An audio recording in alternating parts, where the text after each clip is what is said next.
Good evening and welcome to the Wednesday, October the 5th, 2011 meeting of the Municipal Platting Board. Will the Secretary please call the roll? Lendell Story. Here. Steve Abel. Here. Ken Fuller. Here. Ellen McKay. Here. Jody Moses. Here. Daniel Young. Present. Brent Cole. Present. Amy McKenzie. Here. We have a quorum. We have a full board because there is one vacancy. Next order of business is approval of action summaries, and we have action summaries from Wednesday, September the 7th, 2011, and Monday, September the 12th, 2011. May I have a positive motion, please?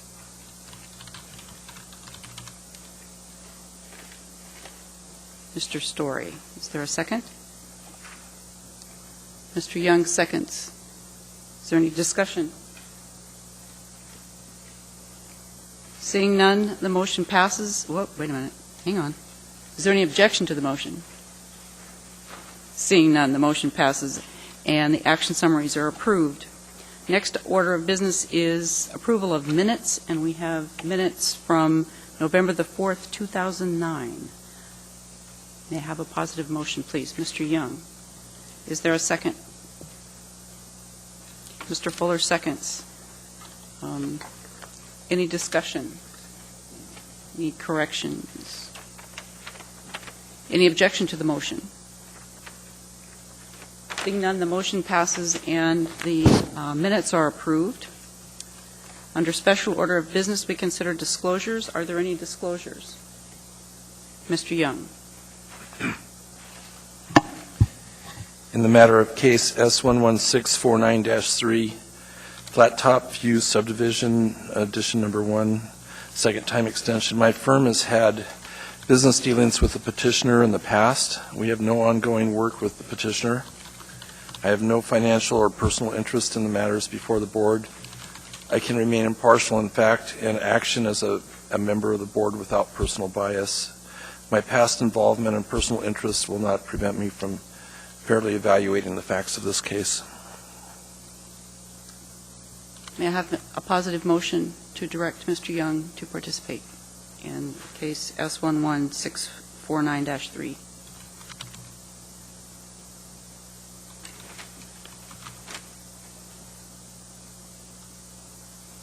Mr. Cole. Mr. Fuller seconds. Mr. Cole, would you speak to the motion, please? I intend to vote for this motion because I believe there has been sufficient disclosures that would allow for a unbiased deliberation and voting in this particular case. Any other discussion? Any objection to the motion? If not, the motion passes, and Mr. Young, you are directed to participate in case S11649-3, Flat Top View Subdivision. Any other disclosures? Mr. Young. In the matter of case S11888-1, Powder Ridge Subdivision, Track 4A-1, Phase 4, and Tracks 1 and 2, Phase 5. My firm has worked for the petitioner in the past. My firm also worked for the petitioner's representative in the past, and I have ongoing business relationships with one of the presenters tonight. I have no financial interest or personal interest in the matters before the board. I can remain impartial in fact and action as a member of the board without personal bias, and my past involvement and personal interest will not prevent me from fairly evaluating the facts of this case. May I have a positive motion to direct Mr. Young to participate in case S11888-1?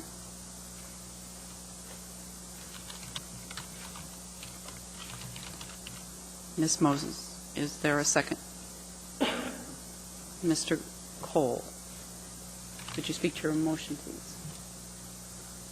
I intend to support the motion to direct participation, as it doesn't sound like it doesn't meet the criteria for participation. Thank you.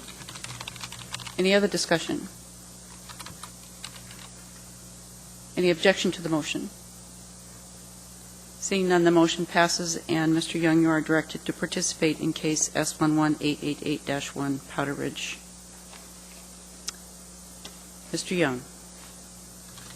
In the matter of case S11886-1 Lakeway subdivision, Block 2, Lots 1, 5, and 6, I live in the same subdivision. However, I have no financial or personal interest in the matters before the board. I can remain impartial in fact and action as a member of this board without personal bias.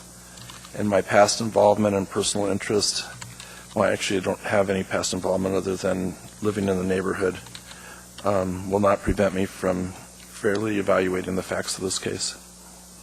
Thank you. May I have a positive motion to direct Mr. Young to participate in case S11886-1 Lakeway subdivision? Ms. McKenzie, is there a second? Mr. Abel seconds. Ms. McKenzie, would you speak to your motion, please? I intend to support this motion to move for Mr. Young to participate in this matter. I believe based on his comments that he can participate and provide unbiased participation. Thank you. Any other discussion? Any objection to the motion? Seeing none, the motion passes, and Mr. Young, you are directed to participate in case S11886-1 Lakeway subdivision. Are there any other disclosures? Seeing none, we'll move on to the next order of business, which is the consent agenda. There are no items on the consent agenda for this evening. No items under old business, which brings us to the new business portion of the meeting. And during the new business portion, which are public hearings, we'll follow the procedure that's outlined on the front of the agenda. After staff's presentation on the case, the public hearing will be opened. Persons wishing to testify need to follow the guidelines on the front. Petitioners will get 10 minutes. And they may reserve rebuttal time out of that 10 minutes.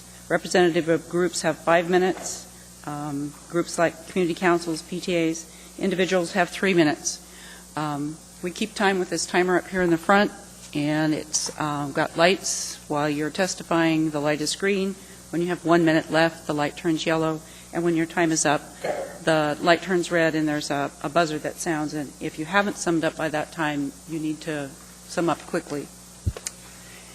And please stay at the podium after your testimony because you may be asked questions by the board. Any individual may have appeal rights relating to any action that we take, and the outline of the appeal process is on the front of the agenda. So that brings us to the first case, which is case S11649-3, Flat Top View subdivision. May we have staff's presentation, please? Thank you, Madam Chair. This case is a second 18th-month time extension for Flat Top View subdivision, addition number 1. On February 6, 2008, the Platting Board approved a 4.13-acre preliminary plat with a vacation of right-of-way for proposed lots 4A and 12A, Block 1, Flat Top View subdivision, addition number 1, subject to 16 conditions. The purpose of this plat was to remove interior lot lines, creating a single lot for a greenhouse business and gift shop on proposed Lot 4A, and to combine 2 lots into 1 lot for a residential use on proposed Lot 12A. A first-time extension was approved by the Platting Board on October 7, 2009. This allowed the petitioner time to enter into a subdivision agreement with Project Management and Engineering for the construction of a turnaround on Staysdale Drive and installation of landscaping. This second-time extension would allow the petitioner time to submit a final plat for review, approval, and recording. The current conditions of this property are substantially the same as those which existed when the preliminary plat was originally approved per AMC 2115-115D3. With that being said, the department would recommend approval of this plat or of this time extension to February 6, 2013, subject to 1 condition as listed on page 2 of your staff packet. Thank you very much. Thank you, Mr. Whitfield. Are there any questions of staff? Seeing none, we'll open the public hearing, and could we hear from the petitioner, please?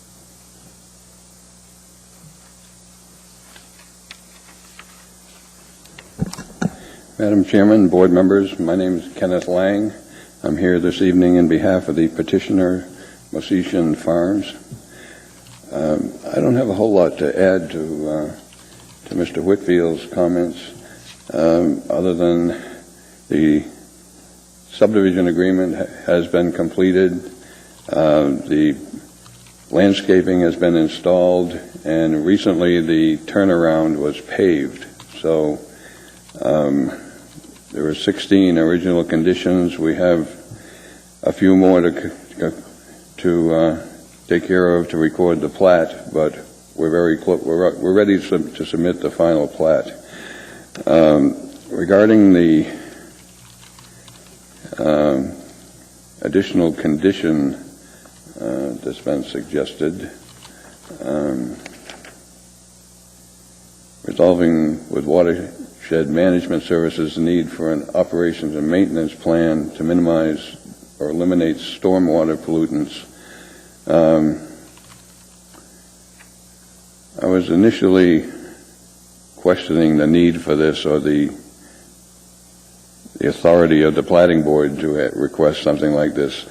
But when I got here this evening, I noticed that one of the neighbors had submitted comments which involved placement of soil and trash, and I think this added condition might satisfy the neighborhood concerns as well. I would be happy to answer any questions and reserve the remainder of my time for rebuttal if necessary. You have over 8 minutes left. Any questions for Mr. Lang? I guess not. Thank you. Anyone else wishing to testify in case S11649-3 Flat Top View subdivision? Anyone at all? Mr. Lang, do you care to use any of your rebuttal time? He indicates not. So we'll close the public hearing and the matter rests with the board. Could I have a positive motion regarding the time extension, please?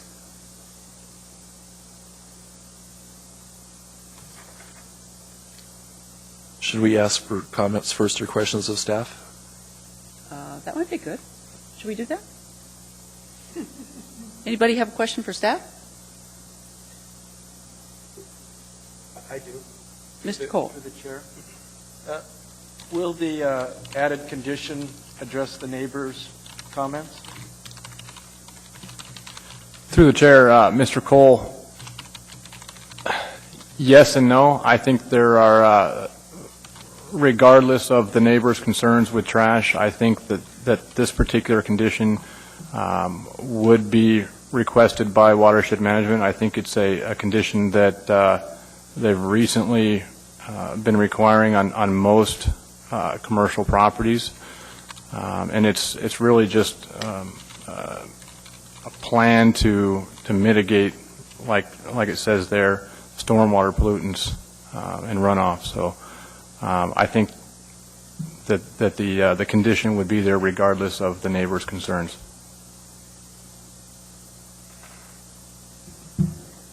I don't get a sense that's a real positive, if that's right then. Through the chair, Mr. Cole, I'm reluctant to say that would satisfy the neighbors' concerns. Understood. Thank you. Mr. Story. Staff, through the chair, I came into this a little bit late. Obviously this has been approved back in 2009. I've had limited time to take a look at the legal aspects of the vacation, but just based on the plat that I see, it's giving full right-of-way width to the lots, the subject lots, disregarding the half right-of-way vacation to the property to the north, and it also has a remnant lot there, just a parcel that now is right-of-way or public property with no access, so it has a non-conforming lot. Through the chair, Mr. Story, I did not present the first case to the board. However, in talking it over with the planner and doing the research, looking through the old files, it appears that the right-of-way was 100% dedicated by the property owner to the south, the petitioner, and thus the petitioner is entitled to the full right-of-way vacation. So that's where that came from. What about the remnant parcel? I can't speak to the remnant parcel. I don't know where that came from. I did see that, and that is a concern. Perhaps Mr. Lang can speak to that.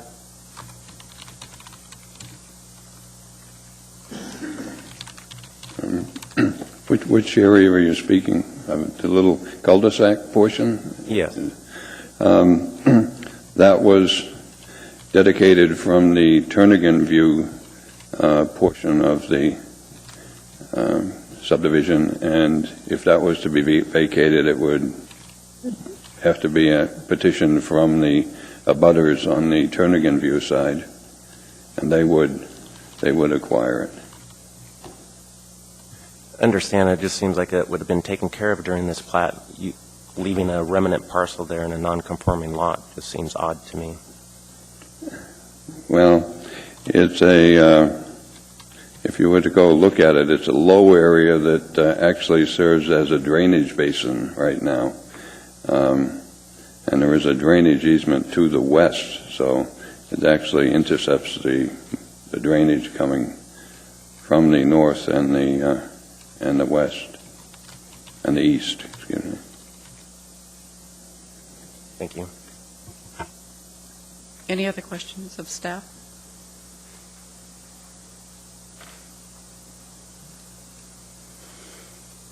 Seeing none, now can I have a positive motion on case S11649-3, Flat Top View subdivision?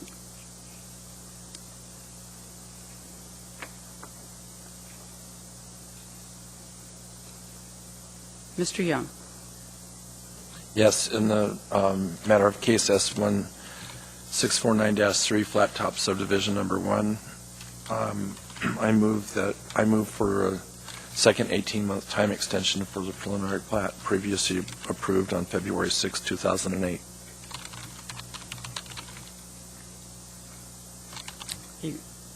Intentionally not including the condition? And including the condition. I would include the condition. Okay. Thank you. And Mr. Fuller seconds. Would you speak to your motion, Mr. Young? Yes, I intend to support this. First off, the only opposition tonight is a comment from a neighbor, and it looks like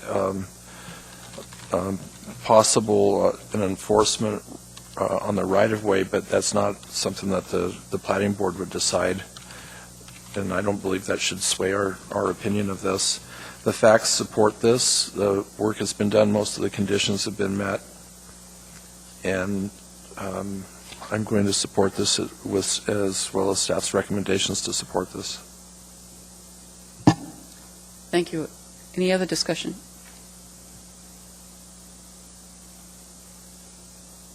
Any objection to the motion?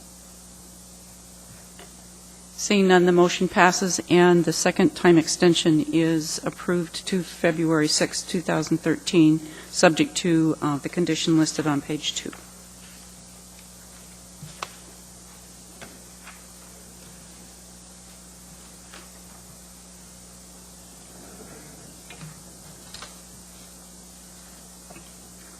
The next case is case S11888-1, Powder Ridge, Phase 4, and Track 4, Powder Ridge Phase 5, Track 4A1. May we have staff's presentation, please? Thank you, Madam Chair. This case is a request of a 20-acre preliminary plat for a subdivision of existing tracts 4A1 Powder Ridge Phase 4 and Tracks 1 and 2 Powder Ridge Phase 5 into 55 lots and 5 tracks with a variance from AMC 2180-300 B&D lot dimensions. The property is located on the west side of the Glen Highway and south of Eklutna Park Drive. This plat incorporates development area M of Powder Reserve Master Plan. Powder Reserve development was zoned PC Plan Community on February 14th, 1995 with the adoption of Ordinance 94-235. At that time, the master plan for Powder Reserve Tract A was also adopted. The plan provided for 17 development areas, A through Q, and this development was to provide for a mix of residential, commercial, institutional, school, passive and active recreation, and greenbelt uses. Ordinance 2000-143 amended the master plan for Powder Reserve affecting development area M. At that time, the minimum yard setbacks were established for development area M with a 20-foot front yard, a 5-foot side yard, and a 20-foot rear yard. All streets within this subdivision are to be designed and constructed with urban street standards in accordance with 2185-030 Table A. The existing roads within Powder Ridge subdivision are either 33 or 36 feet wide, back of curb to back of curb, which will be continued with this phase development. As a requirement of this plat, the petitioner will enter into a subdivision agreement with private development for the required public improvements. The development will be served by all utilities, including water, sewer, storm drain system. All proposed drainage improvements will be constructed to municipal standard. I'd like to address the variance at this time. Condition number, or standard number 1, or actually, this variance is a request for relief from AMC 2180-300 B and D Design Standards Lot Dimensions. Standard number 1, staff finds this standard to be met. The existing tracks involved in this subdivision are irregular in shape and are define the proposed lots. The lots cannot be practically designed to comply fully with the design or subdivision regulations. Standard number 2, staff finds this standard to be met. The granting of this variance will not be detrimental to the public welfare or injurious to other property in the area. The resulting lots will be oversized and extra wide. Homes on these lots will still be subject to compliance with the yard setbacks as determined by Ordinance 2000-143. Standard number 3, staff finds this standard to be met. The granting of this variance will not have the effect of nullifying the intent of the subdivision regulations. The creation of these proposed lots are defined by the existing irregularly shaped tracks. Standard number 4, staff finds this standard to be met. Undue hardship would result from strict compliance with the code. These lots were designed to achieve a street frontage that has lots on both sides. Creating lots with single frontages is undesirable to potential property owners. With that being said, the staff would like to recommend approval of this plat with a few revisions. The first, under item B, approval of the plat for 18 months. That should actually reflect 60 months, so approval of the plat for 60 months, subject to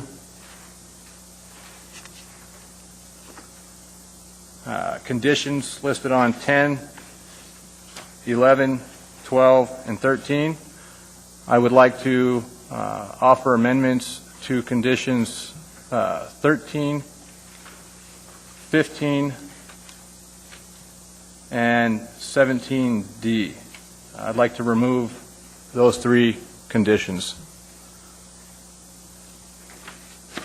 Other than that, staff recommends approval of the plat subject to the conditions listed on 10, 11, 12, 13, minus the 3 conditions.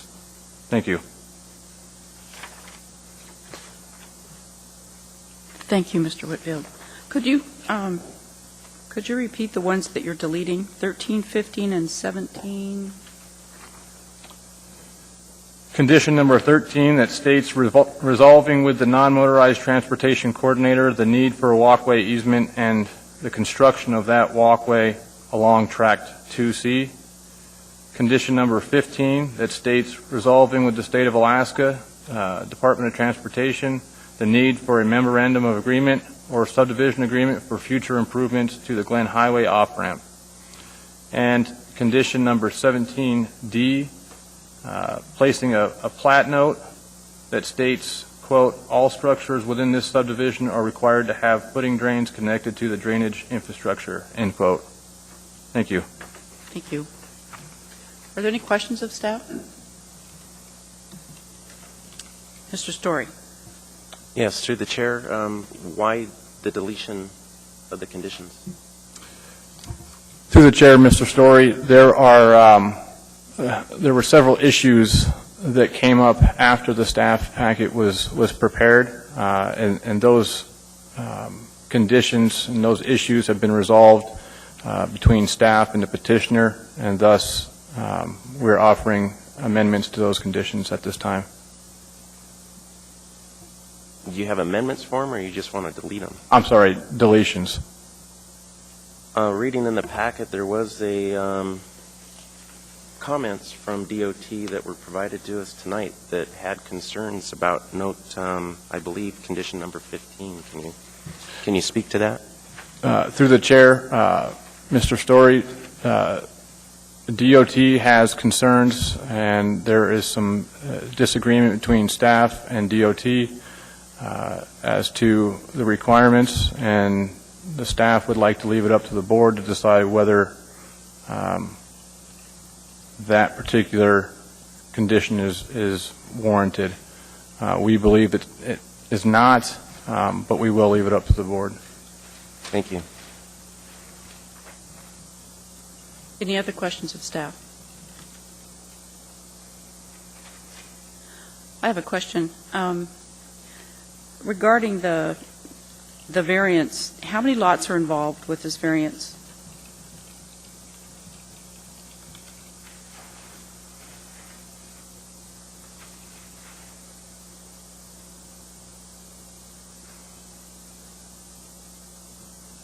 Madam Chair, there are 5 lots involved in this variance.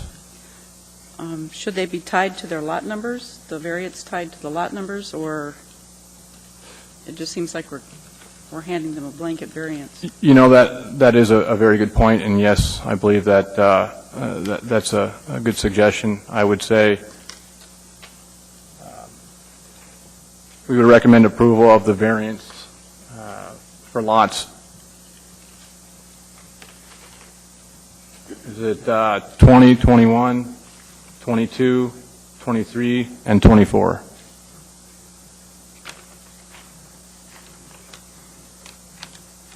Thank you.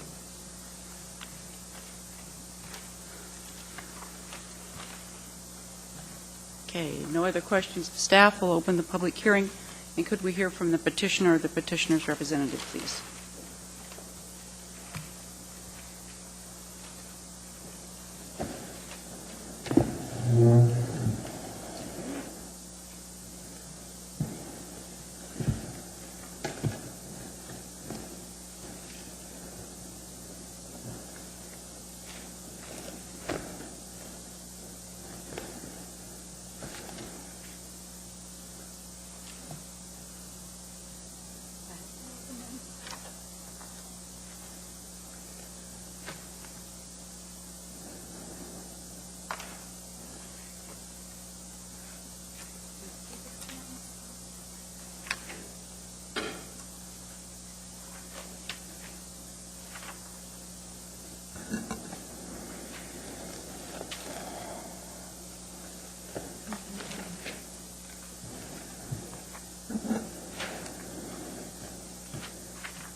The whole group.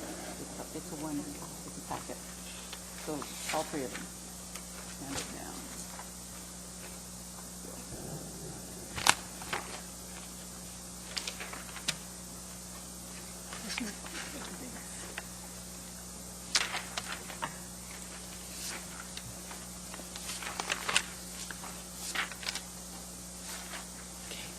done my way.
Good evening, Madam Chair, members of the board, planning staff, and concerned members of the public.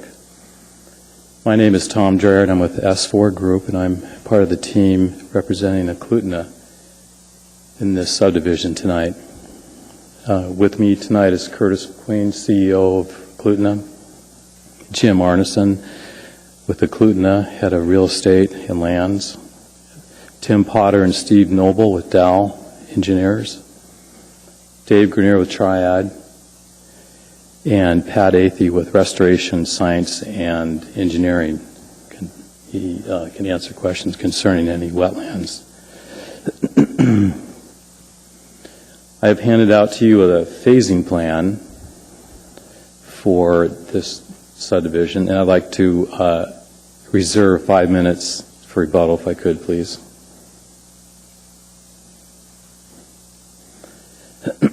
In general, phase 1 is the southern area. That's phase 7, Powder Ridge.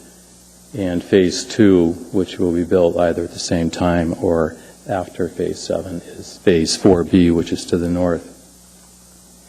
And that is the reason for the change on item number B to the 60-month.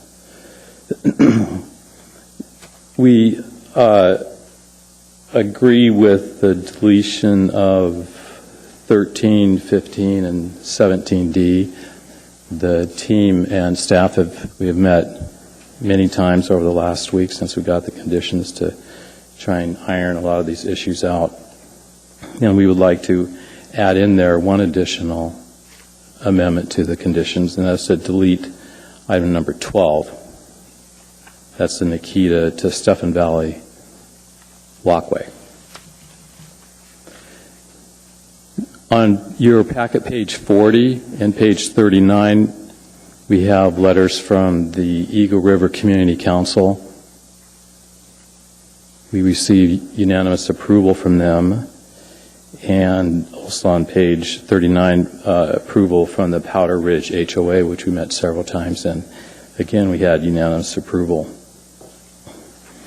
Just as a short trip through history and why I handed out the 8.5 by 11 that is just titled Powder Ridge Subdivision with the area O on it.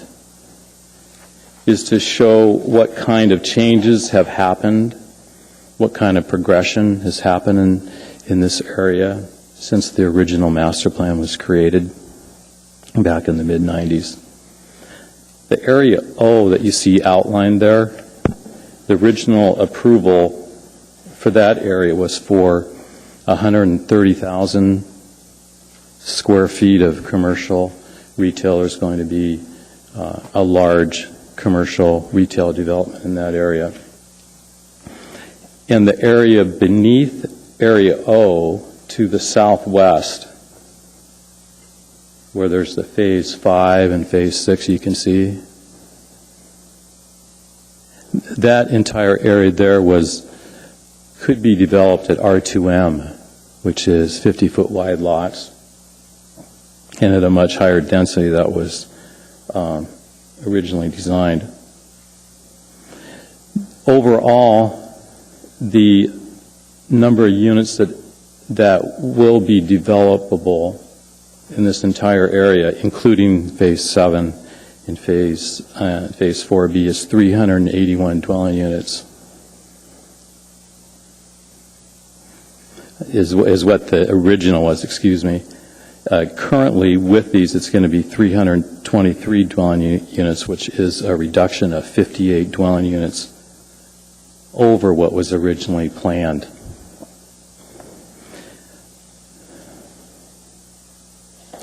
The other handout that I gave you is the Powder Ridge, it's titled Powder Ridge Subdivision Streetscape Plan.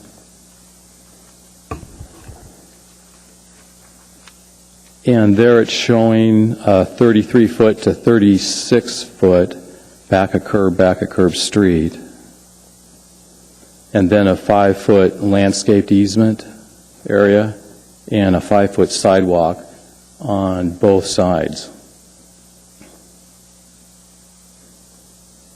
This type of streetscape comes at quite an expense to the developer. The quality and the look of it is really quite far superior to the normal design where you have the sidewalk either A, not there, or B, butted right up against the back of curb. And this here relates to our request to delete item number 12, the pathway connection between Nikita and Stephen Valley Drive. Is that we feel in phase 4B that connectivity is being provided in a very quality fashion through the sidewalk system along the street frontage. In the past, we have actually gone back and vacated areas where there's walkways at the end of a cul-de-sac, say, that goes to another street, similar to the requirement. Was that the 5-minute mark? Yeah. Okay. Well, I'll stick with keeping the 5 minutes for rebuttal. We'll continue later. Thank you. Any questions for Mr. Dreher? Mr. Cole?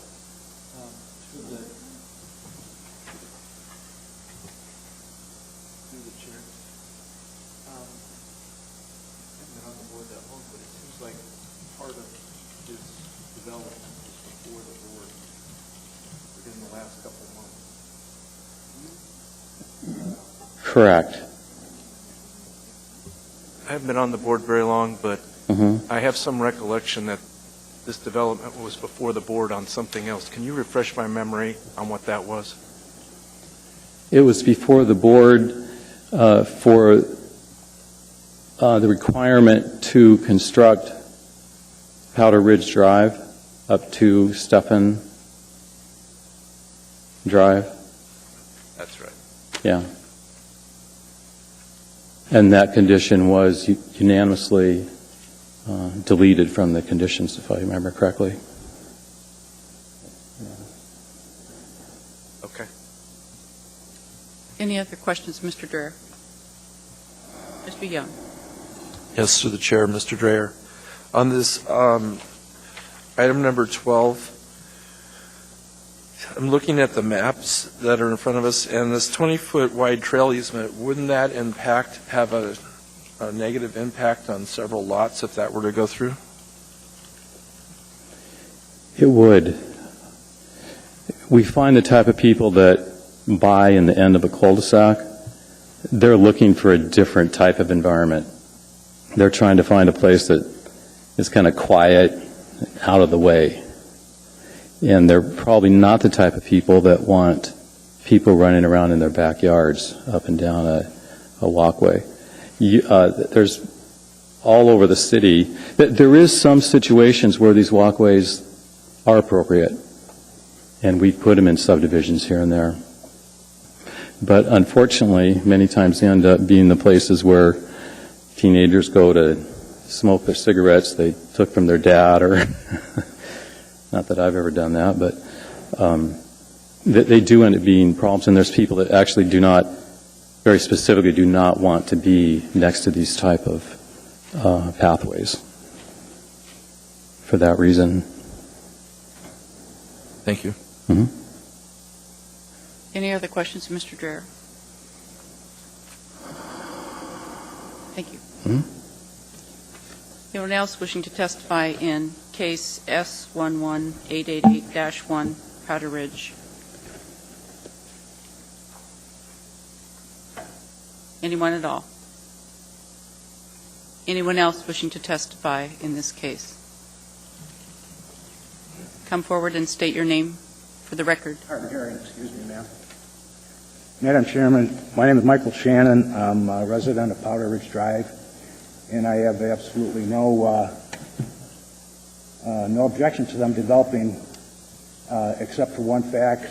They're trying to negate the DOT memo here that clearly indicates that they would like to see Powder Ridge Drive extended to at least Stephen Valley Drive. And this is what Mr. Cole was referring to, them being in a case prior in front of you a few months ago. And they initially said that they didn't have the money to do it. Now they changed their tune, and it's, well, we're going to do Powder Reserve, and we're going to do Phase 7, which I don't object to, but then now this 4B, I don't know where this came into play, and I was on vacation when all this was going on, and it's a little bit over my head, so I really don't know what's going on there. But I strongly object to them not going by the DOT memo here. I think it's critical that we get this in, this Powder Ridge Drive in. It's a matter of financial efficiency, as stated in the memo. And I know down the road that I'd like my tax dollars used wisely, and that would be putting the supporting infrastructure in for this overpass that's going to go across.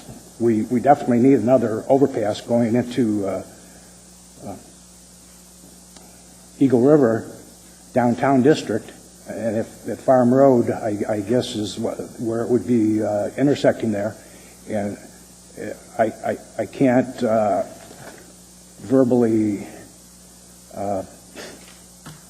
state how strongly I am opposed at them not putting this road in and living up to their part of the agreement right now. And even the DOT, who is a lot wiser than I am, agrees with me. And I think they're a lot wiser than that committee over there that oversees that and just tells you, oh, well, this only has to do with the intersection here, that the ramp is going to be out of date by 2017. It's more than that.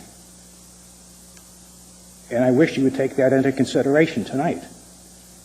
And if they do not wish to, you do not see fit to have Powder Ridge Drive completed as on the plat book, or was on the plat book before it was vacated, I respectfully request that Eklutna be conscientious of the neighbors in Powder Ridge subdivision and use the right-of-way, which is Powder Ridge Drive as a construction road while they are extending facility in Phase 7 and 4B. Thank you very much. Are there any questions for Mr. Shannon? Thank you very much. Thank you. Anyone else wishing to testify in case S11888-1 Powder Ridge? Anyone at all? Seeing none, Mr. Dreyer, would you care to use your rebuttal time?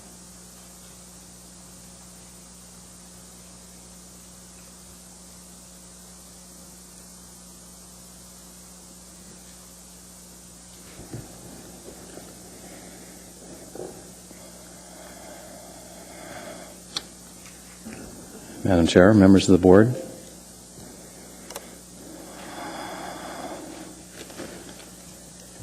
The original DOT comment there was mainly, their basis was referring to the Powder Reserve area, which in general, the area north of the street that runs to the Glen Highway interchange is referred to as Powder Reserve, and this is referred to as Powder Ridge to the south of Eklutna Park Drive.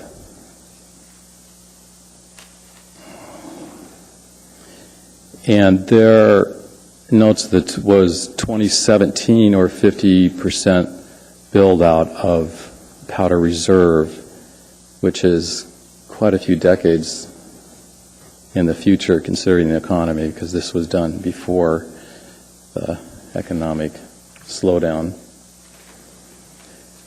And as far as the construction of Powder Ridge Drive to the south there, that's already been debated and discussed this summer and was deemed not advisable.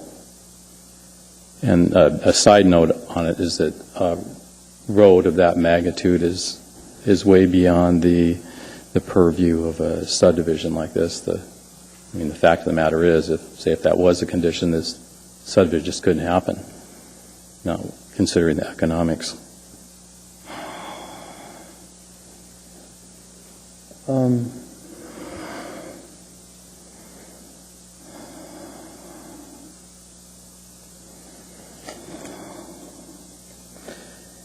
Going back to the condition number 12,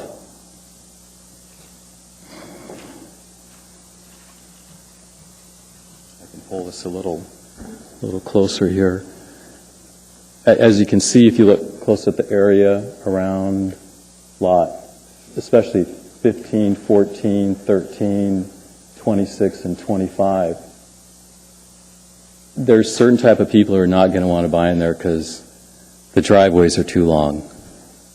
Some people don't want that long of a driveway to shovel snow. And then there's other people that want to be in there because the driveways are so long, because they have more privacy. They have these little niches back here where they want to be away from the street scene just a little bit more than others. And so the point here is that it is great to provide connectivity, which we feel we are, but it doesn't always have to be uniform.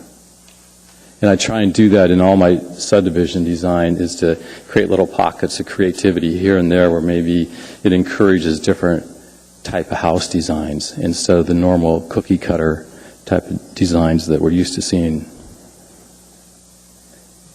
So I would appreciate your support on that particular condition, especially considering the extra expense that the developer at Eklutna is going through to put sidewalks on both sides. So it's actually quite a bit, because if you separate it, you got 5 feet of landscape and another 5 feet on both sides, and then you only technically have to have one sidewalk in there on one side according to Title 21 and the conditions of the master plan. So it's actually an extra 15 feet of width extra to do this. So they are going all out to help create a quality environment for the home buyers. Okay. Yeah. Madam Chair, members of the board, my name is Tim Potter with Dow HKM. Just quickly, partly because of a historical perspective, but it's very important for the board to understand that DOT has two basic issues associated with item 15 and condition 15. And number one is that they're concerned that the 55 dwelling units that would be proposed on the lots here create a situation with new traffic impacts on Eklutna Parkway or Eklutna Park Drive. And it's important to note that when the reference master plan, or TIA, was actually done, that DOT references, it is for track 40A of the Powder Reserve, which is north of Eklutna Drive. So with that in mind, they're referencing the wrong thing. That TIA actually included the 55 units as part of the background growth factor in looking at what the impacts were. And in that vein, that's been taken into account. As part of that TIA, there is the requirement that as you get a certain amount of density developed and the impacts get to a certain point, there are going to be required mitigation measures. That's already in place. So what DOT is effectively trying to do is jump the gun on incorporating a requirement when they already have that requirement in place with the TIA to the north. So we think it's inappropriate. I certainly think it's inappropriate for DOT to have approved the TIA originally for the Powder Ridge subdivision and now is trying to jump back in without understanding what they approved as part of the TIA for the Powder Reserve to the north. And that's that those 55 units, the additional growth and development that would occur there, are already incorporated into the overall view of the TIA that requires those potential mitigation measures on the southbound off-ramp off of the Glen Highway at Eagle River Access, at the interchange, and those things. So we think it's premature, plus they're already covered, and I believe the staff either brought a copy of the approval and the ordinance to that effect. It was part of the PC zoning district, so it's actually in an ordinance form. That is the law. There's no way for them to escape that or elude that. The other item had to do with... Potter, we're kind of over budget here on the rebuttal time. Okay, I just wanted to clarify the other part of DOT's, since it was brought up as kind of a question, if I could, up to the board. Anybody else? We're going to ask him to continue? Okay. All right. Please continue, Mr. Potter. The other item had to do with DOT's assertion that Powder Ridge Drive needs to be constructed completely through their property. Mr. Dreyer's right. That decision was already addressed by the board. The middle piece was allowed to not be constructed by this body. The further south section was not required to be constructed. There is a corridor completely through there with the Eklutna water pipeline, the power lines, so there is the potential, and the potential for that road to go in at some point has not been foreclosed. What's important to note when the state talks about farm loop interchange and the desire to have that connected into the Powder Ridge subdivision, Powder Ridge does not touch that interchange location. It is all military property.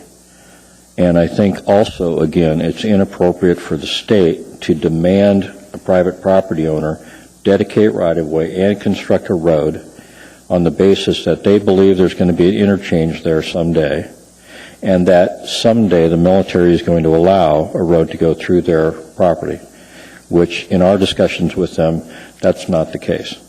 So that's why we're fairly adamant that item 15, the recommendation, handles the future and the interchange at North Eagle River Access, and the issue of striking and constructing Powder Ridge Drive all the way to the south of the boundary is a road to nowhere at this time. And if DOT had a road corridor, had the agreement with the military, and there was a real possibility of that road being connected sometime in our lifetime, I would probably be saying something differently. With that, I'd be happy to answer your questions. Mr. Cole, did you have further questions for Mr. Potter? Well, I guess my question is, when we were here seems like just a couple months ago, the tenor of what I heard Cluton saying is that this was just an unprofitable development, and that was one of the reasons that they couldn't complete the road that we voted on. And within 2 months, we're here and with a proposal to build all these things, and it sounds like a completely different story than we were told at the last time you were before us. I don't quite understand that. Actually, let me try and clarify, and then Mr. Arneson may be able to come up as well. But the requirements for Powder Ridge Drive in the way that it was originally approved from a cross-section construction standpoint is a huge, bigger than our typical collector road in town. Huge road, basically a 4-lane road that's striped as a 2-lane road, and separated walkways on both sides, and does not make sense when, in fact, the density and the number of units to be built within the subdivision are much lower than what was originally improved when that original collector road was promoted. Also, at that time, there was a belief that there was going to be a future connection to the south. And there was actually, Cluton was negotiating with the military, and after 9/11, that negotiation was broken off, and the military has closed their boundary, put a fence up, and that's their land. And they are not talking about putting roads through and inviting the public through their base at this time. So the issue of money and the large cost, and it wasn't profitable, the road structure that's currently there is adequate and appropriate to handle the trips and the type of traffic generated within the current subdivision and these additional lots. I guess that's my point. I mean, I understood when we were having the discussion at the last meeting that your position was, we don't need this road because this is the size of our subdivision, and we didn't see a lot of forecasting of a bigger subdivision. And now, the way I look at it, you are adding 55 lots, and I thought that was one of the big complaints that you had from a lot of the neighbors, is that they were worried that you didn't have the road structure to support what you had, and now, you know, we're in a position where we did that for you because I thought that was the case. Now you're adding 5 lots. Well, I think it is important to note. At least that many, and so I don't understand. Yeah. I'm really confused by it. I was also at that hearing and listening, and the cost was huge for the type of road, and it doesn't make sense for that. They did show that, in fact, the roads that were there are adequate to handle the traffic and appropriate to handle the traffic that would be generated, not just from what was there at that time, but the continuation of the finish off of Phase 7 and then 4B, Track 4B. And that was discussed. The community has known that. The Homeowners Association voted in favor of this subdivision, as did the Community Council. So the additional 55 lots has not been a mystery to anybody involved in the area, and they certainly could have turned out in droves tonight if it was a huge issue. But they did turn out the last time, and they got voted down, so it's not a big surprise that they wouldn't show up today. You'd agree with me on that, wouldn't you? I mean, there was a number of people that wrote comments about this very thing, and it passed by the board because of the representations that we received from Cluton. So I mean, I don't think that the fact that somebody didn't show up is indicative that they don't care. I suspect the same people that had the arguments against this, your earlier requests, would have the same ones today. Am I making? Yeah, go ahead. Excuse me, Mr. Cole, and thank you, everybody. I'm Curtis McQueen. So that I was here as well. Maybe it was something I said and I'm recalling, so I want to clarify. Cluton came up and testified that's been a very popular development. For many years, Cluton did make land available, and the folks that live there we can't keep enough lots going there, and 30% of the folks that live there are the military folks. So we've had a lot of requests to add additional phases. The reason Eklutna didn't pursue Phase 7 was because of the requirement of that road. The cost of building that road that was removed precluded us, and that's what I stood up and testified by saying if we got that road removed, then Eklutna would be able to then go in and do those, and I believe that's on the minutes. So similar to kind of how you were calling it, but dovetailing a little bit more, Eklutna did say if that road was required, we weren't going to be able to do Phase 7. If we could get that road removed, then it made it economical enough for us to do Phase 7, and we had a lot of support in the Eagle River community to get another phase in there. So that's what we meant when we testified. I hope that clarifies that. Okay. Any other questions for Mr. Dreyer, Mr. Potter, Mr. McQueen? Mr. Young. Yes, through the chair, Mr. Dreyer, when you met with the Community Council and the Homeowners Association, was this issue number 15 about the interchange, was that part of the conversations you had with them, and if so, what was the outcome from that, please? Through the chair, that was not discussed then, no, at the Eagle River Community Council. An item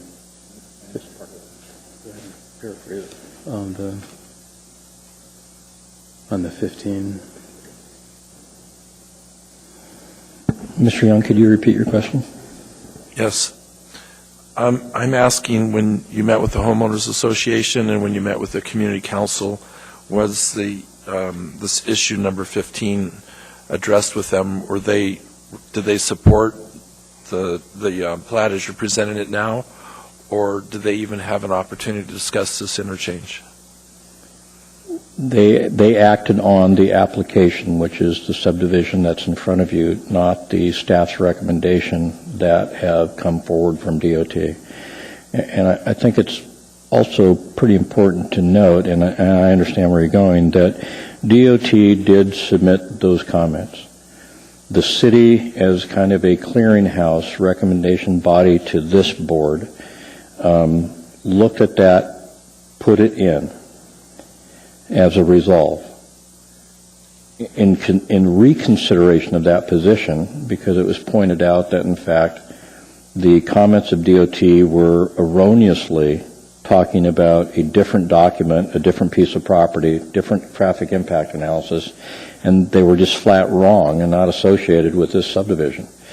And when the city realized that that was the case, they said, well, we're not going to put forward and support a condition that is based on not directly correct information. And that's why the staff has pulled back, the city planning department has pulled it back and asked that to be taken off. The issue of dealing with the improvements and entering into that memorandum of agreement for improvements for mitigation is already established in the approval of the TIA for the Powder Reserve Track 40A.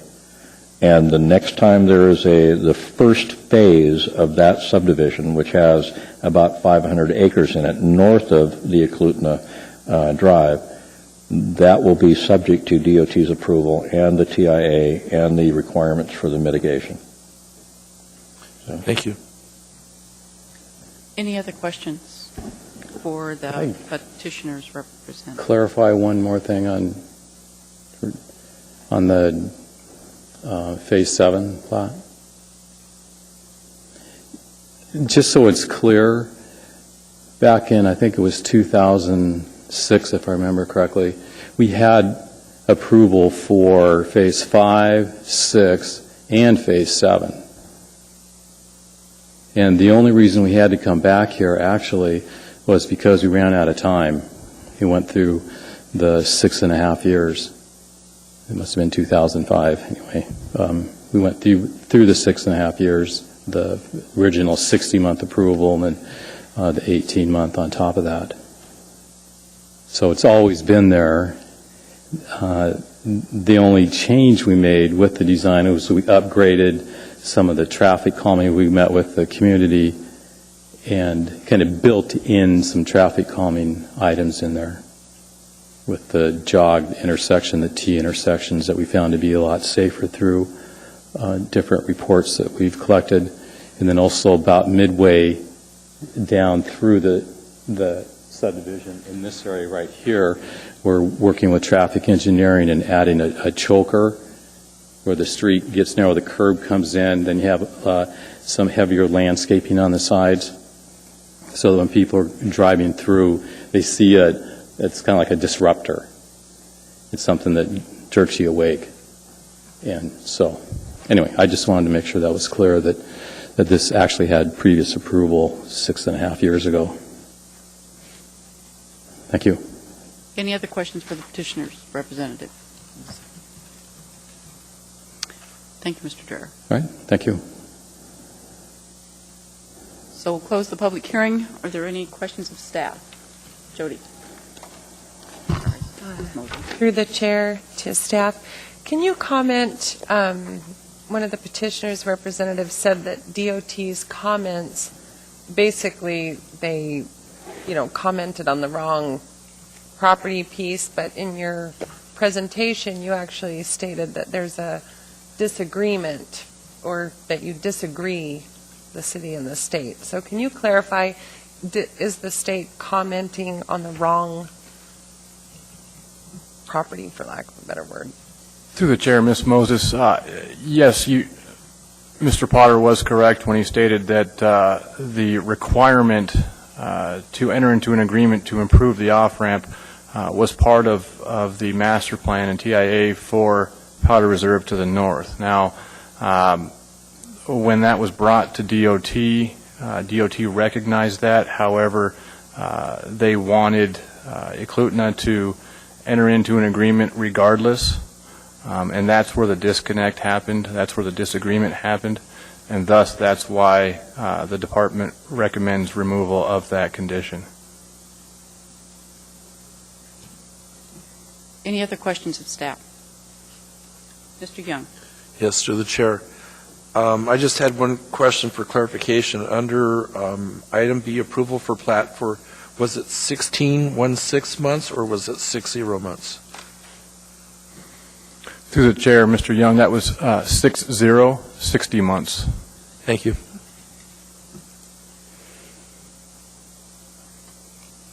Any other questions of staff? I have a question. Since we have the Trails Coordinator here, could we hear your thoughts about the deletion of the trail easement? Yes. Yes, thank you, Madam Chairman. I haven't been at some of the meetings, so I wanted to just introduce myself as well. I'm Lori Skanke. I'm the non-motorized transportation coordinator, and as such, I review plans and projects to ensure they're consistent with the policies that are written in the pedestrian plan, the bicycle plan, the 2020 plan, and the area-wide trails plan. I agree that sidewalks are a great addition, and I thank Eklutna for putting those in. There's so many neighborhoods without places, safe places to walk. But another thing that I do is try to encourage the places for safe walking and just walking in general. And if I could just explain my logic a little bit and what I was thinking with item 12. Johnny's family lives in number 24, and they bought it because they liked the house, not necessarily because it was in a cul-de-sac. And he wants to go play with his friend who lives down in number 3.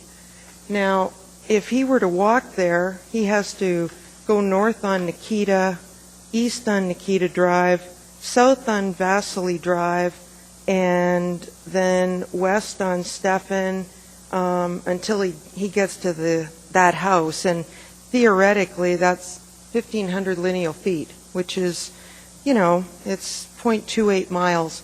Now, if there were a walkway between Nikita Circle and the road to the south, Stephan Valley, it would be a mere 300 feet. So, frankly, the mom would be more likely to put her kid in the car and drive them around rather than walk with him to the neighboring subdivision. So that's the logic behind trying to link these cul-de-sacs is providing a walkway.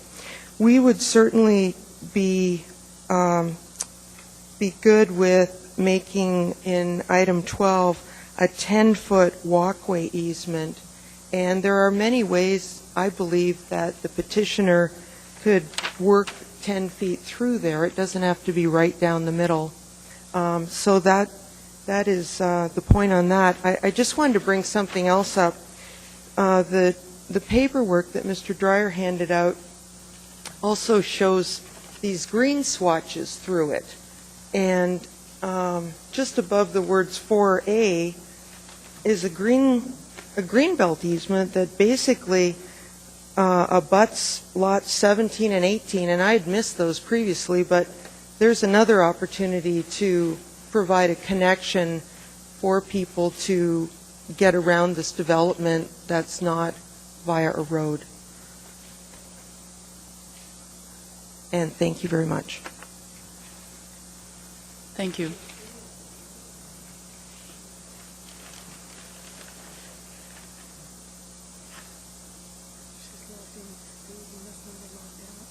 So that's. Oh, okay, okay.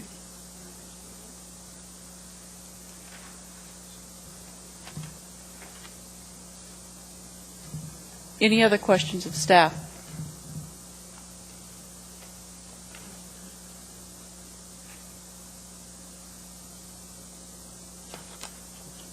If not, then could I have a positive motion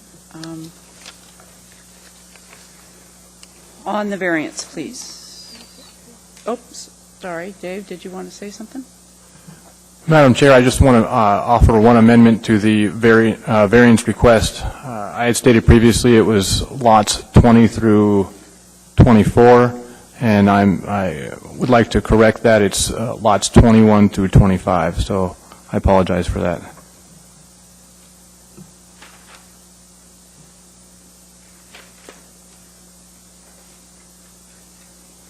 Positive motion, please.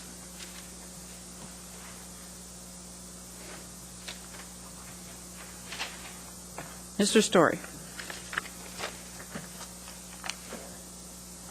In the case S-11888-1 Powder Ridge subdivision, I move for the approval of the variance from AMC 21.80.300.B and D with the amendment to include only 4 lots 21 through 25, and I believe that's block 7.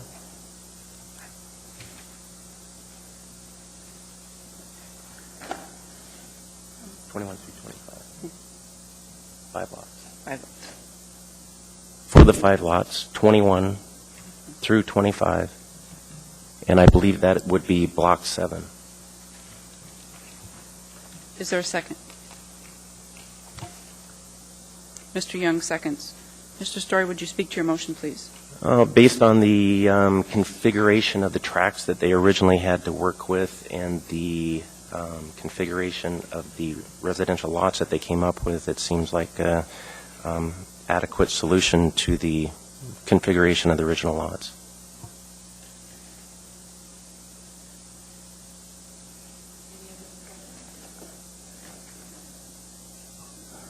I intend to support this, but first I want to ask a question. Are you going to propose to delete items number 13, 15, and 17D? Oh, excuse me. Thank you. Oh, thank you. Thank you for clarification. Yes, I intend to support this.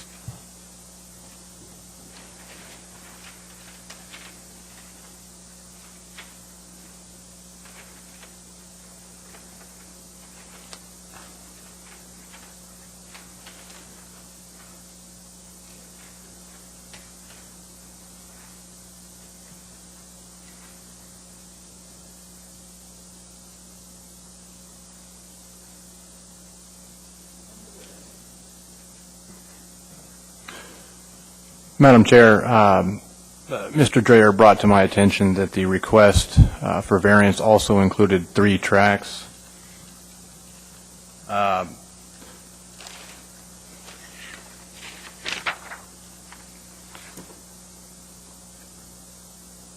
It's on page 24. It includes track 2A, 2B, 2C, and 2D. It's the irregular tracks underneath the right-of-way.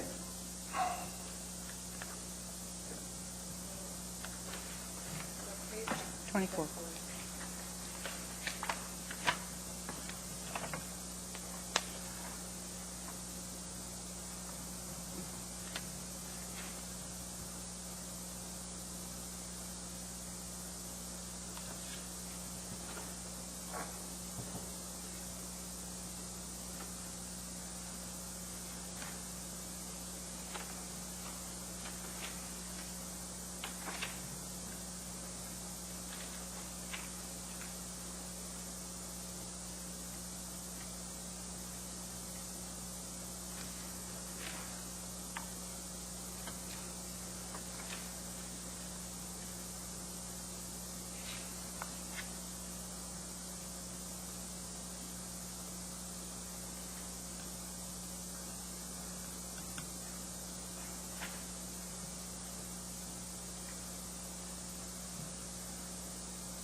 Do you want to withdraw and restate, or do you want to just restate, or? An amendment would be fine, but it would have to be, you would have to withdraw it and restate the whole thing, or, you know, an Done. actual amendment, Okay, whichever was preferred. so we can withdraw the current motion and start again. Okay. I'm gonna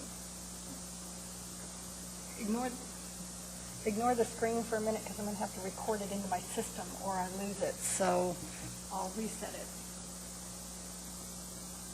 Technical timeout.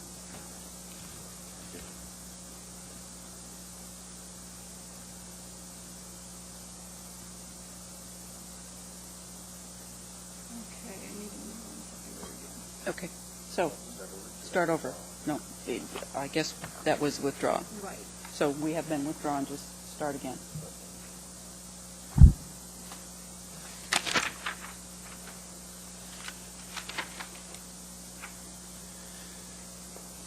In the case S-11888-1 Powder Ridge subdivision, I move for the approval of the variance from AMC 21.80.300.B and D for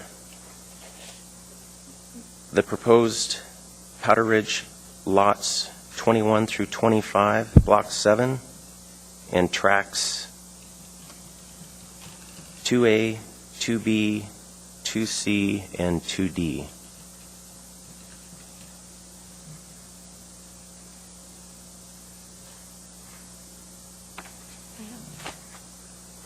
Say or, and I'm Okay. confused. She said you said or instead of and. And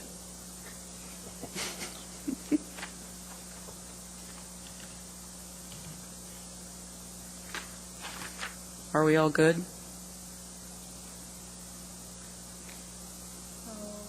Okay, and Mr. Young seconds.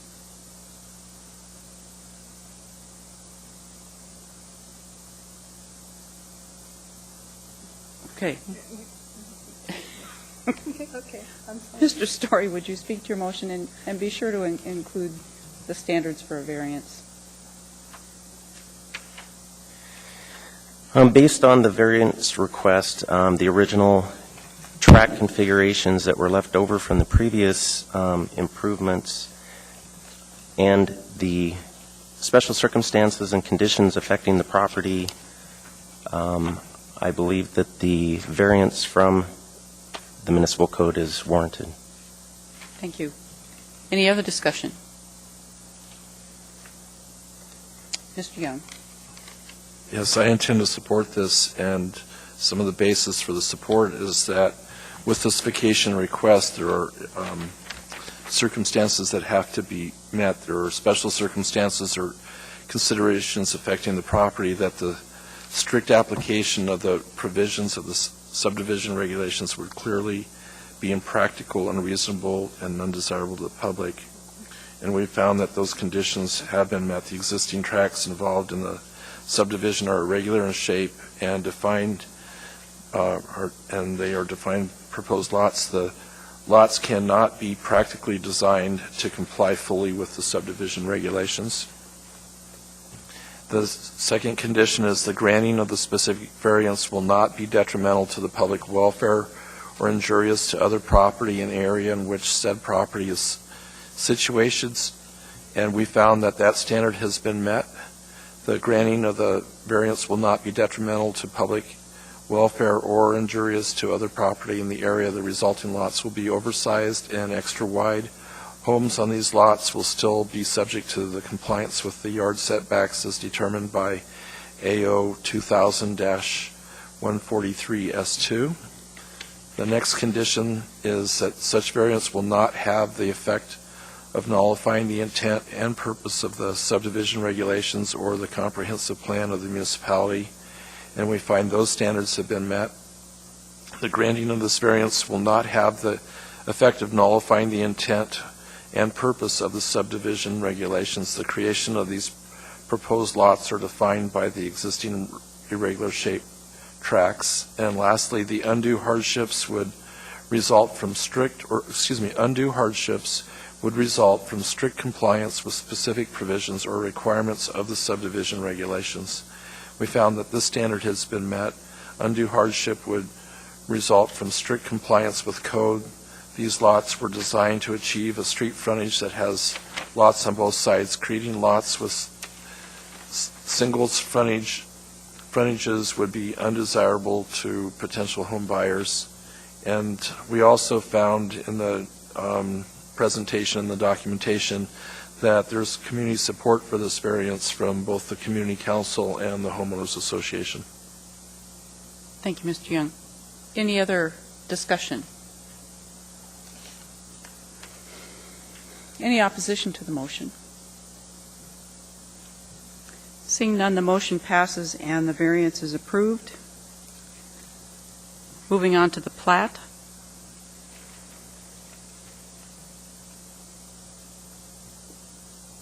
Mr. Story. In case S-11888-1 Powder Ridge subdivision, I move for the approval of the plat for 60 months, subject to the conditions 1 through 18 as written, except for an addition to condition number 12 to add the need for dedication of a 20-foot wide trail easement.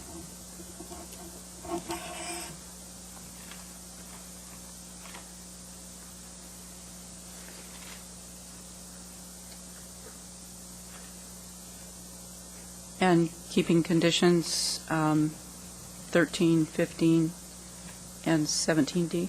Yes. Thank you. Mr. Fuller seconds. Is there any discussion?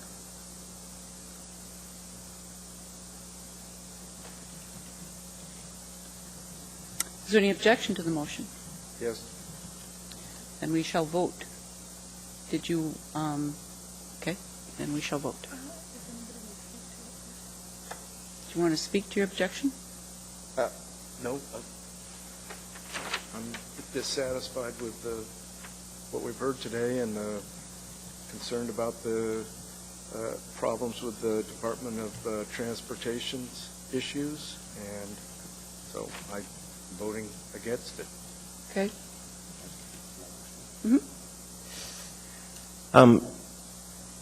I did hear similar testimony as you did, Mr. Cole, and that is a concern, although I didn't take that into account to including all of the conditions. I think it's important. I think the subdivision process and the clearinghouse, as Mr. Potter described, is a way for the public and the public agencies to review the development and the information provided by the petitioner, and an opportunity for them to make sure or ensure that the public is protected. I do believe that DOT has a say in what happens with that subdivision, and I think the way that the conditions are written specifically on 15 where it says resolving the need for, it's resolving the need for. It doesn't say that it is has to. Other verbiage in here saying coordinating with and resolving with is adequate to go back to those agencies to make sure that the agencies and the development come up with a mutual agreement for the best development possible that are in the interest of the public and for the developers. So therefore, I support the motion. Any other discussion?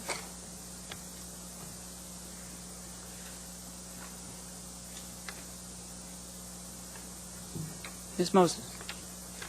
Madam Chair, I too intend to support the motion, and particularly because number 15 was left in there that kind of mitigates that issue, if you will, for now.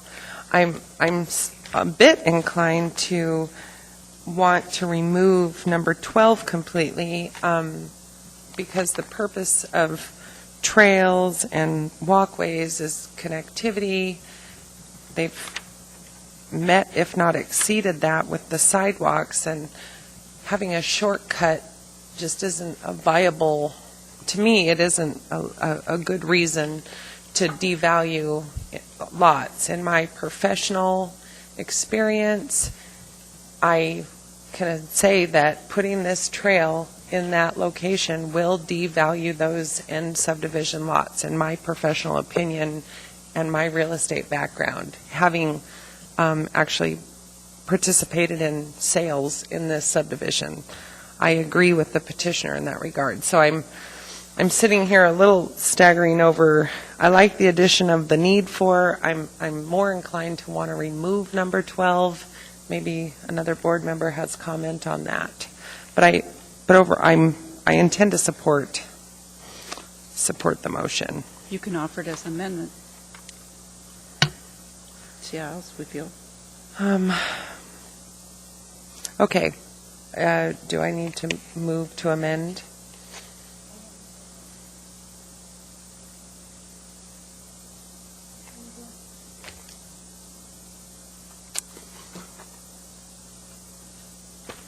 Do I need to state the case and all that again, or can I just make a... Okay. Move to amend to remove condition 12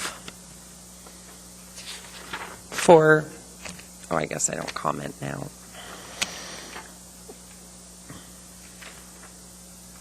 Ms. McKenzie seconds.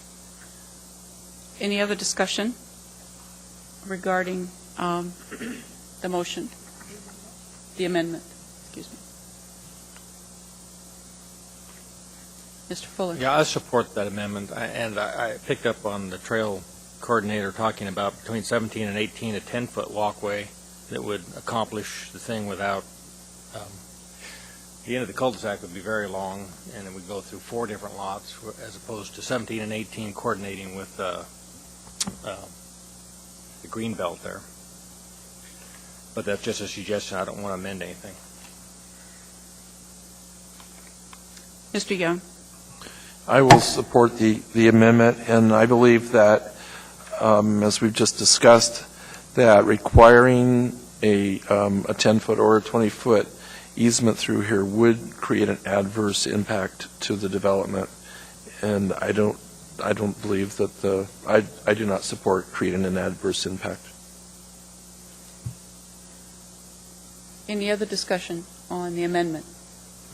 Mr. Fuller? Just a comment from a personal experience. I'm at a cul-de-sac, and forever we get traffic between our two lots, even though it's not a dedicated pathway. So it would, as a property owner's concern for liability, if it was dedicated, I'd have less problem with it than the traffic that's created because it's there. So, do you object to the motion? Okay. Mr. Story? I'm not sure if I will support it or not at this point. I've lived at the end of a cul-de-sac, and I've also utilized trails that into cul-de-sacs. I don't really think that it's our position to determine the value of developments. I think it's our responsibility to protect the public, per se, and to make sure that the trails and the easements are adequate and meet with the municipal code. I think the need for still applies. I think that it's an opportunity for the developer and the trail coordinator to work out whether it's sidewalks or a trail through there. Not that I'm an advocate of of having that trail there. I think it's important for the agencies to discuss different options and to come up with the best solutions.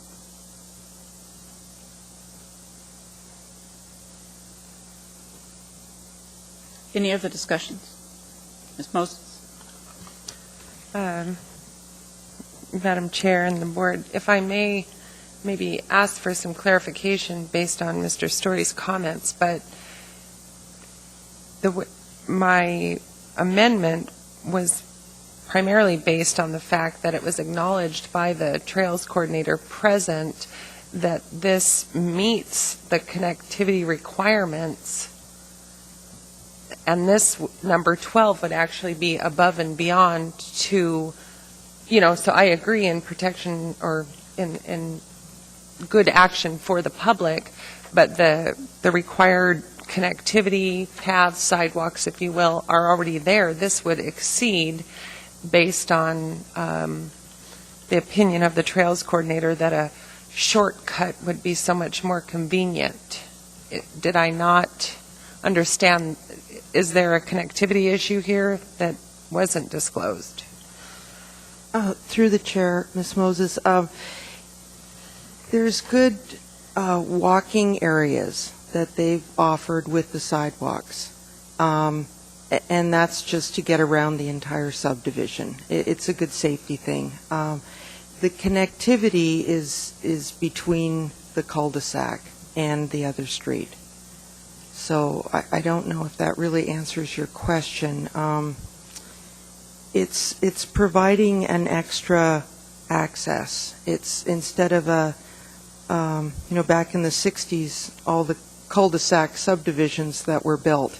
And I can think of a really nice cul-de-sac situation down in Botanical Heights that has trails at each end of the cul-de-sac. And, the neighbors really like it, and it's very high-end homes, and it does not devalue in that location. I don't believe, but I'm not an expert at that.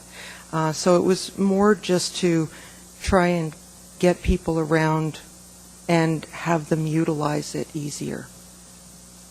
Oh, thank you. Any other discussion?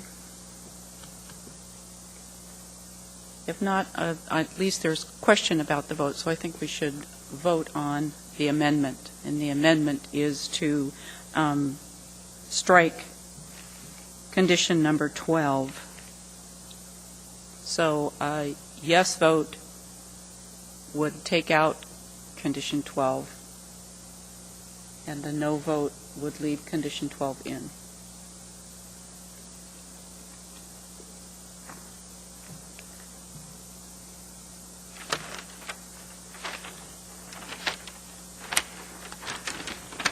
Five positive votes. Oops, we're not done yet. 6 positive votes. So the motion passes, and condition 12 has been removed. So we're back to the main motion. Is there any other discussion on the main motion? Any objection to the main motion? Yes. Then we shall vote again.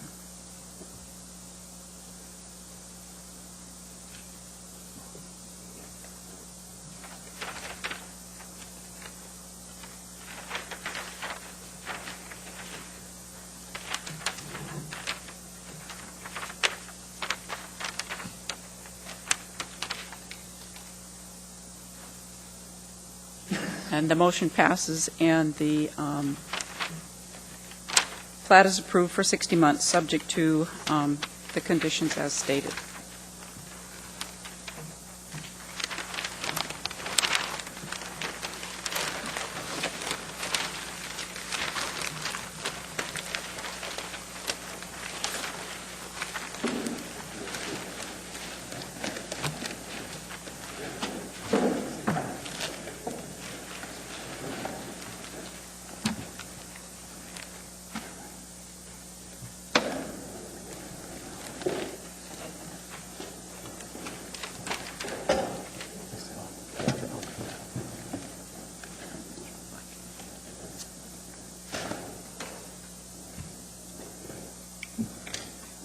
We don't have the petition. That there is a student.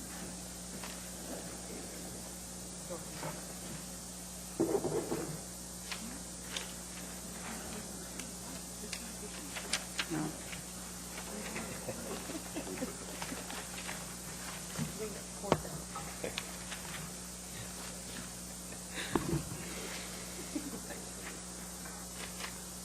Mr. Whitfield, we don't seem to have a petitioner for the next case. Have you heard anything from the petitioner or the petitioner's representative? I have not. My assumption was that the petitioner would be here. So we can hear the case, or we can postpone, I suppose. It's up to the board. Is there any feeling one way or the other about hearing a case without the petitioner?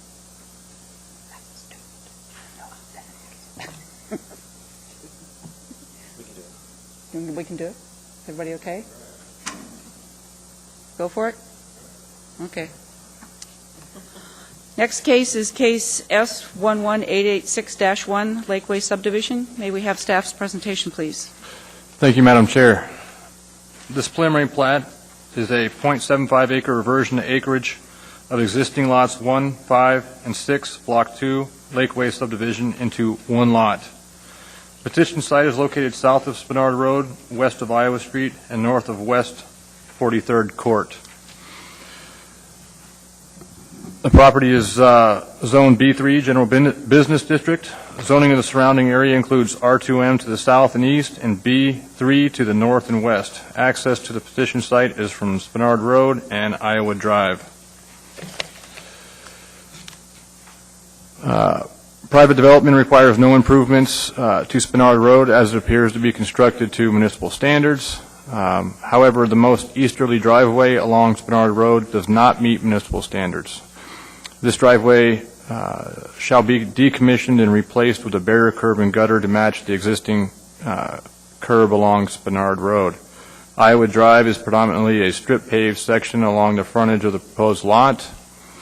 This does not meet municipal standards for urban residential secondary street, and any further redevelopment would require public improvements. A 5-foot right-of-way dedication is required along Iowa Drive, meaning the minimum half width of 30 feet. The method for fulfilling the improvements to this right-of-way shall be resolved with Development Services Division. The property is served by public water and sanitary sewer. Property is also served by telephone and electric. CEA requests an additional 10-foot wide T&E easement along the common property boundaries of Lot 2 and 3, Block 2, Lakeway Subdivision. That being said, the department would like to recommend approval of this plat for 18 months, subject to the conditions 1 through 13 on pages 7, 8, and 9 of your staff packet. Thank you. Thank you, Mr. Whitfield. Is there any questions of staff? Are there any questions of staff? Seeing none, we'll open the public hearing. Could we hear from the petitioner or the petitioner's representative?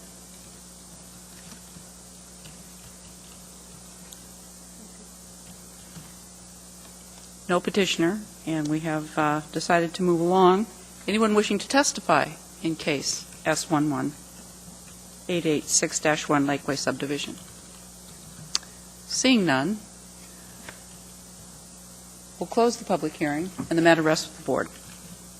Could I have a positive motion, please, on the plat? Mr. Cole.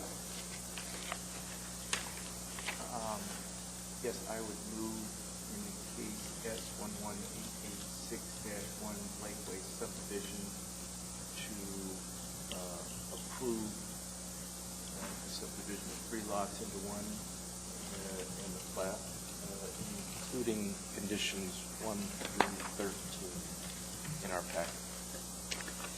And Mr. Fuller seconds.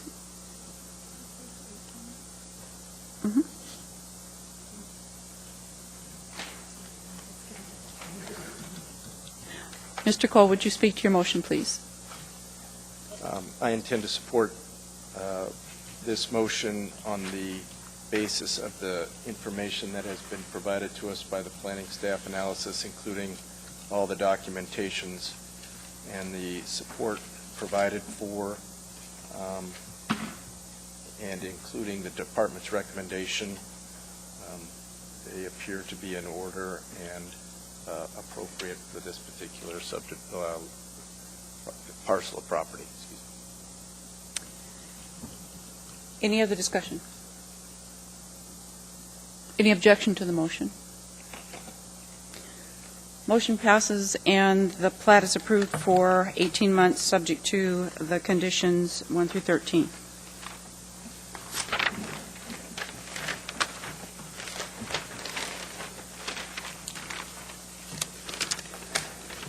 Okay.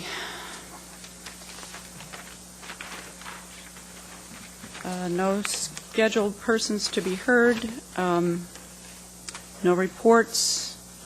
Any board member comments? If one comment, Mr. Whitfield, have we heard anything about staffing of the board? As of right now, no, we have not. I suppose we can go back and actually I'll look into that a little bit further. So hopefully by next meeting we'll have something more definitive. Okay. And to that end, this would be my last meeting. I'm off on the 15th, so I wouldn't be here for November. I know that it's been the practice to stay on until we're replaced, but I guess I'll wait to hear. It was my understanding that your request was approved, and I'll have to follow that up with our staff and find out, but I believe you've been approved and extended, so I'll follow that up, though. Okay. Find out definitive. Mr. Story as well. Okay. And did you hear? All right. I'll find out and let you know. Okay. Well, if not, it's been real. And maybe I'll see you next month. Okay. Motion to adjourn. And Mr. Young, is there a second? We are adjourned.